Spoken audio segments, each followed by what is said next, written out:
Recorded here. All right. Hi, everybody. Welcome back to our Lunch and Learn series. My name is Kat, and I'm an Enterprise Customer Success Manager here at Jotform. So today we're going to be talking about Jotform Sign, and I will always, of course, as usual, make sure to reserve some time towards the end of the webinar for questions, but please feel free to pop your questions in the Q&A box at any time if you do have any. If we don't get to all of the questions, as per usual, please don't hesitate to reach out to our enterprise sales teams if you're not already an enterprise user, or you can always reach out to our awesome support team if you are already an enterprise user. So let's just get right into it. I'm going to start sharing a different screen here.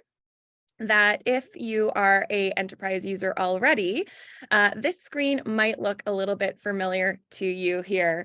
The screen that I'm sharing right now is the My Forms dashboard. So if you're not a Jotform or not an enterprise user, this is where when you log into the server, you are going to land. This is all of the forms that you as an individual user create, but we're going to spend most of our time looking in a couple of different places here, but I'm going to talk a little bit about Jotform Sign itself. So Jotform Sign, which we can see here within the My Sign documents, and then we'll go over how we're going to create one in a couple of different places in a second.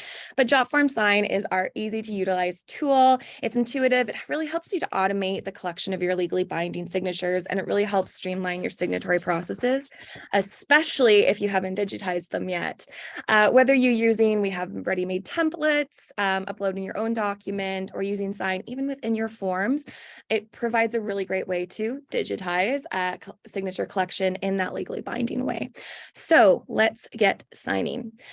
So I have pre-uploaded a signed document into a team workspace. You can see a team awesome. We are here within that. I'm going to go to all signed documents though here just to show you exactly how we can create a signed document in our current screen or our My Forms dashboard. So I'm going to click into My Forms again. So if we go to create form, and I'm in all forms, and this is me as an individual creating a signed document. I go create signable document, and it takes me to this screen where I can try a demo document, or I can upload my document within a PDF format here, whether I've downloaded that from a template library, or it's something that I have pre-existing within my organization.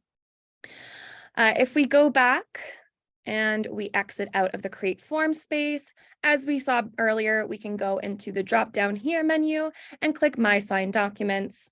When we go create signed document, it takes us to the exact same page there. But let's navigate into the team workspace. So there are a couple ways to get there. Same thing if we were in the My Forms page. We're just going to click here, and then we're going to click into the team workspace.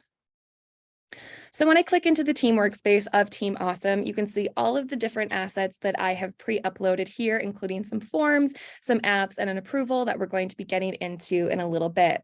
So creating a signed document within the team workspace is very similar. All we need to do is click Create. We're going to select the asset signed document here, and it takes us just back to that upload document form that we've seen a couple times here. So if we had an existing document, if we wanted to create a new one, this is of course where we would do that. But as I mentioned, I do have an example signed document all queued up already, so we will click into that. Now, one thing I did want to mention is the difference between what you create within a team and one thing you create within the My Forms page here. If you are not familiar with Teams, please make sure that you hit up our YouTube channel and go check out our latest Lunch and Learn on Teams. It goes over a lot more than we would ever get into today. But I did want to mention that what you create within this team workspace is going to be an entity or the asset that's owned by the team as an entity, rather than if you created it within the My Forms dashboard that we saw earlier, that's going to be what you created as an individual. So the difference there is that you as the individual actually owns that asset, whether it's a form, a signed document, or whatever, whereas within the team becomes the entity that owns it. It allows for greater collaboration. And then of course, it also allows for kind of a fallback if you do have somebody say leave your organization. You don't have to worry about the asset and its corresponding data being deleted or them taking it with them because it belongs to the team. Okay, so I'm going to be focusing on this example sign PDF document in particular. I already have it queued up in one of my other tabs, so I'm going to click into that there. All right, so we have our document. I have it all uploaded. We're ready for signatures. In my example document here, you can see that is prompting me to detect those fields automatically, which once I click it, it'll take just a little while. This will depend on the size of your document here. Oh, and it couldn't detect any fields because I don't have any within that, but let's click into our sample agreement here. If we go into build, you can see this is just one of our sample agreements there. And we have these two signature fields that we have already pre-detected there. So this one I can dismiss that detect field messages, but I usually suggest automatically just assigning those fields. It makes it a little bit easier, takes out a quick step there. So once assigned here, we can decide whether we want this document to have a single signer or multiple. I have multiple signers on this document right now, but what I can do is I can go in and I can assign it to the same signer, or let's say I only need one signature on this particular document. I can delete these fields if I'd like to do so. So there's a few key differences between one signer and multiple signers, other than the obvious. So we have the one signatory. So we have the option then, if we click into the send tab here in our document, we can see that I've sent this to sign a couple times, but if I click send document to sign, you'll see here that we really only have that one recipient. Now we can send that out this way, or if we'd like, we can share it with a link, create link, and then because we only have that one single signer, we can share that link with anybody. We don't have to assign that signatory to a certain person. We can send that to anybody because we really only need that one signer there, and then they can nominate themselves. Same thing with the embed code. If you say have an evergreen document that you want somebody to sign, and you just want to put it, whether it's in an iframe or in WordPress on your website, you can do that. You can actually embed it into your website. We wouldn't be able to apply the same functionality to a document with multiple assigned signatories there. So if I navigate back here and I put this back as a they, me, or the single or signer two, I can add as many new roles as I'd like there. And then of course I can edit it here. But you'll see that I have this screen come up here to disable that invitation link. It also disables the embed link. So there must be only one role in the document to actually be able to use the link here. So to be able to add multiple signatories, we do have to click disable invitation link and then go ahead and assign it to signer two, whichever fields that we'd like. We can always add new fields in where we'd like to have them. Exact same kind of the drag and drop functionality that we know and love. For our form builder, we have applied to our Jotform sign. Here we have our basic fields here. If we want to collect even initials, company, more signatures, and then we can always assign those to the different signers. You'll see here that it does also have field properties very similar to what we have within our form builder. You can go in, you can even assign the field here, and then you can make it required or not to submit the document. All right, so when we click into the send tab now that we have assigned, we've dragged and dropped certain fields if we'd like to. We've assigned multiple signatories to this assigned document. If we click into the send tab, you can see here that I have these sent those two already, but we're going to just send it again. So now I actually have those two signatories there that I'm going to have to go in and I'm going to have to nominate those signatories. And you can see we have a couple of different options that we didn't have before here. So this is, of course, the signing order. So let's say that we need signer one to absolutely sign that document before signer two even sees it. We can do that. So when we hit that send to sign, we make sure that it sends to signer one first. And as soon as signer one sends it, then it goes to signer two. We can also gate the document as well with an access code per signer. So of course, this means that that person, that signer would have to have that access code kind of in like a password to be able to send and view, sign, and then send the document back. We can always revoke that at any time. This here, just as it sounds, is a custom message. So when we click into the settings, we're going to see more about the evergreen message that goes out when we send out that signed document. But this is where we can send a custom message to either of our signers here before we send to sign it. If we send it to our signatories, as you'll see here, we can send it to others afterwards. So I've sent it to a few different groups of people here, and we can track the document where it's been going within the Send tab as well. Before we start tracking, before we go into the Sign Inbox, I did want to click into our Options tab here, just to go over some of the other options that you can apply to your Send document. So, of course, it's all very self-explanatory. You can set an expiration date for your document. You can send out reminder emails if you'd like. And if you can see here that we have it in several different daily increments. We can also let people delegate their document to another person and CC recipients on that email invitation message, especially if you're going to allow delegation or say they have an admin assistant or something that needs to sign it for them.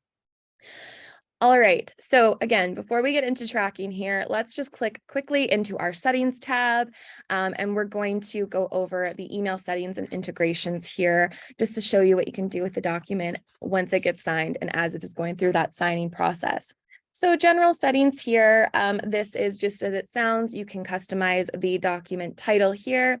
If we click into email settings, this is what I was referring to earlier, where this is kind of that evergreen email message that goes out to the people that you want to sign it when you hit that send to sign button here. So you can go in here, you can enter in that evergreen message. If you did do the custom message in the Send tab, then that's where that's going to be. And then this here, if we want to toggle on or off, we can send an audit trail to recipient. Of course, you as the document creator or any other signatory is going to receive that audit trail, but you can also send that action record of the completed signed document once all parties have signed it to the recipient there. If we click into the integrations here, you can see I've already got my Google Drive integration set up, but we do have, if I scroll through, several different integrations that you can set up directly with your signed document so that once that document is all set to go, it's completed, it's signed, you can send it into whatever one of our direct integrations here. If we go into Google Drive and I click Edit Integration, you'll see that it will create that Google Drive folder. We can rename it if we'd like, but it will just by default have the name of the title of our send document. And then we can go in and we can say, okay, we want this particular document to be uploaded with these different form fields. I usually recommend document ID. That's a really great way to track it. We complete integration. It'll integrate it for you, and then it will create the Google Drive folder in the folder or in the drive that you had connected and authenticated there. So it's just a one-click authentication. You create the folder structure and you're good to go on that once you receive that completed document. So this is a great way to just send it through, and that really helps to automate your signature collection process, especially if you want it to end up in one of these third-party applications. Okay, so let's click back into send. What happens to these documents when they're all signed? I know we've talked a lot about tracking here. So if I click into the send tab, which I've just done, and then I hover over here or here, I can hit track. Now this is going to take us automatically into our sign inbox here. So this is going to show us exactly what's happening with the different documents that we have sent out for signature. You'll see there are a couple difference here. So we have Cat 1 and Cat 2, which is yours truly, that has gone through, they've signed that document. So this document is completed. You'll see that on the right-hand side here. If we go through, we can see who has signed it, the action that they've taken, and the day and time that they've done that. Now the details as well are in here, and the document sent date. This is what I'm saying about the document ID. You can go in and copy that. It's a really great way to track your document, and you can see it's also up in the top right-hand corner of the doc. Now, if I scroll down, you'll see that with the completed signed documents, we have the audit trail. So this is the audit trail here. It's going to give us, again, the document ID, how many pages of the document, our status, which we can, of course, see on the right-hand side of our entire screen here, the time zone of which it was completed, and then we get the entire document history. So we can even see the time and date when that was viewed, who it was viewed by. So I have a couple of different emails that I had viewed it on, the IP address as well, which is really great for making sure that you're authenticating that person. We can also go down and then we can see the process completed. We can see who and when it was signed, where their IP address is. And then, of course, as the document has been completed, it will verify that within the process here. So this is what the audit trail of a signed document could look like, of course, depending on the number of signatories and the length of the agreement that you're sending. However, if we click into Captain and Hulk here, you can see that we've sent it out, but we sent it a couple of days ago. It's been sent. Neither of them have opened it. Neither of them have signed it. So our document status remains in progress. From here, you'll see that we have a couple of different options. We can send a reminder email to our two signatories there, send it through there. It will remind them that they need to sign it, or we can cancel the document outright. If we do, we enter a reason for canceling, and as it mentions here, all parties will receive that email with our reason for canceling. Anything else is, as we can see, waiting for my signature. So if I nominate me as a signatory here, anything that is still waiting for me will show up here. Waiting for others, again, this is the ones that are in progress. Completed, canceled, and declined are all the same, exactly as they sound. Of course, we have our Cat 1 and 2 here that has been completed. And if we want to, we can download this signed document and we can do it with the audit trail if we decide to do that. Now we can also view this data within our tables. So if we want to navigate to tables, we can do so here. I already have it queued up here. So you can see that I have our sample agreement all queued up here, very similar to our inbox. We can see the completed document status. We can access the signed document, see the signatures. If we click into here, we can view it and we can get kind of more of that trail there. The cool thing about tables, though, is that we can do something very similar to what we do with our data in our forms.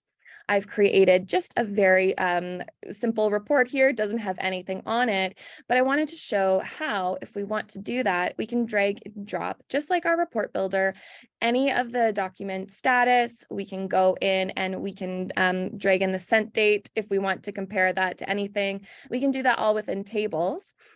We can also take a look at a more robust visual report here. So that just goes in and we can click into that from a different form. As we can see here, when we go to add tab, we do have all of those different kind of views that we can see within our typical tables there. And if we click back into our all documents tab here, if we go into columns, we can also select which columns we want to see. So if we want to see the document ID, we can do that, or we can add a new column here. And we have several of the different options that we have within our usual Jotform tables that we can then go in and we can optimize, analyze that data after the fact there. All right, so moving on here, I do want to go over what collecting signatures in a form, and then we're going to talk a little bit more about automation here. So I do have this new customer registration form that I have linked to this table here. So I'm going to click into that. If I go into build, you'll see that I have a signature field here. So that's just as easy as dragging and dropping the signature field here into your form. And then you click the sign automation, which will take you here. Of course, as we can see, we can also get here from clicking into settings, Jotform Sign, and then we can toggle this on. Once we toggle that on, it does exactly what it tells us to do. So we get all of the cool benefits of Jotform Sign within the actual form. So we turn that signature field into a signature field that's reminiscent of a signed document. You can also, as you can see, send an audit trail to recipient if you'd like to. And then of course you can select an email field. You do need to have that within your form to be able to send this to that one particular field. So this is a really great way to sign that or turn that on within your forms, especially if you want to do exactly as it says here. You can disable submission editing, send that audit trail, and once they hit submit, they will be told to give or asked to give consent for their signatures there. Now, let's say that we're good to go. We don't need a signature on the actual form itself, but once that form has been completed, we need to send it for approval, and then we need to send a document trailing it. So if we go into our approval settings, which is just settings, approval flows, we're going to click this sign here to edit. I do have it queued up, so let's click into it now.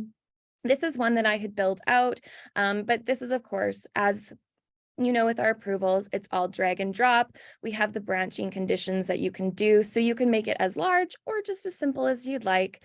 Here I have 2 approvers. One I need to approve and sign, one I need just to approve. And so if they approve and sign or they approve, it's going to send a signed document here. What we would do is we would just go in, we would take the document that we want, we would assign the signers here. We can have this as a static name and email, or we can have it from the actual form itself. You can see here, we can link to the form fields. Same thing, signing order, we can do the access code and the comment there. When we save that, we can see that as soon as, let's say, Kat approves it here, then this signed document is going to be sent to our indicated recipients.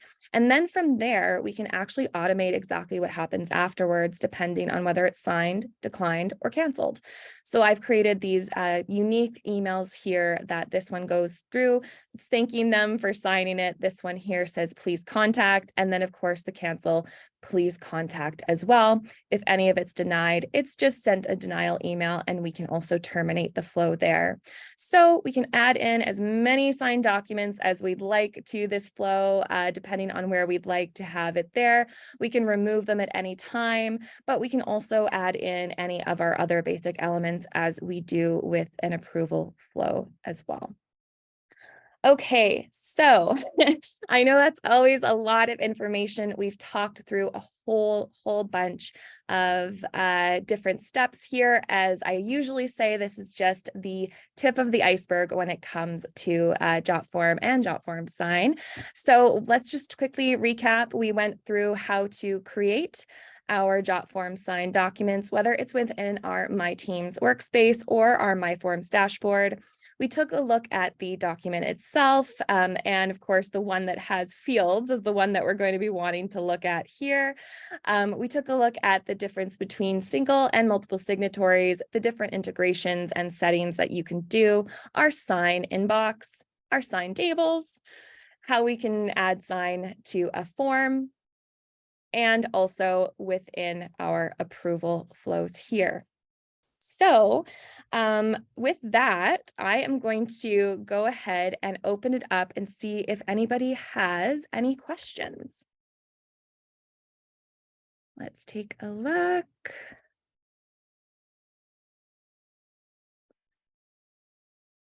Okay.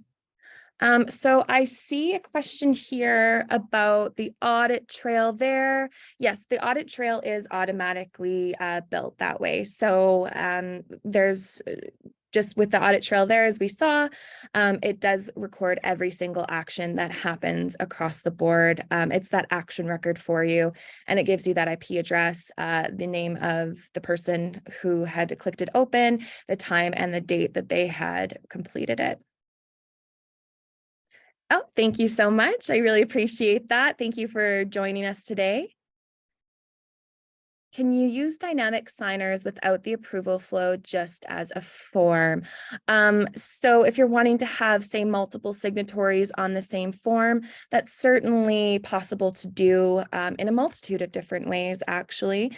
You can do that in a multi-step form, which would require submission editing, so you wouldn't be able to do Jotform Sign on that, but that certainly is possible. And then, of course, the other is within the approval flow there. If you want as well, you can always link out to a document, but that would have to be that single signer document because you can only have that link or that embed link with a single signatory. Yeah, absolutely. So we have a question here. I have a big team that needs to approve documents. Is there a way to add a whole team to approve or deny? Yes, there certainly is. You can do it either. What we have some of our users do is do it to a central email, and we actually just had released a feature within our enterprise server where you can add multiple approvers to a certain approval task. If you want to see that in action, please check out our blog and some of our YouTube videos. But if you are already an enterprise customer, or even if you're not, please reach out to our sales team and we can go over and do a use case review where we can show that to you more in depth. All right. Well, that looks like it is for questions. I do also want to be mindful of time. So I just want to say thank you so much for joining me once again for a fantastic Lunch and Learn. I always appreciate seeing the questions. If there weren't any questions we got to today, please feel free to reach out to us at any time. And as it says on the screen now, you can always take a look at our YouTube platform where we have the recordings of these sessions. And we hope to see you again in a couple of weeks for our next session. Thanks again so much, and we will see you again next time. Have a lovely rest of your day.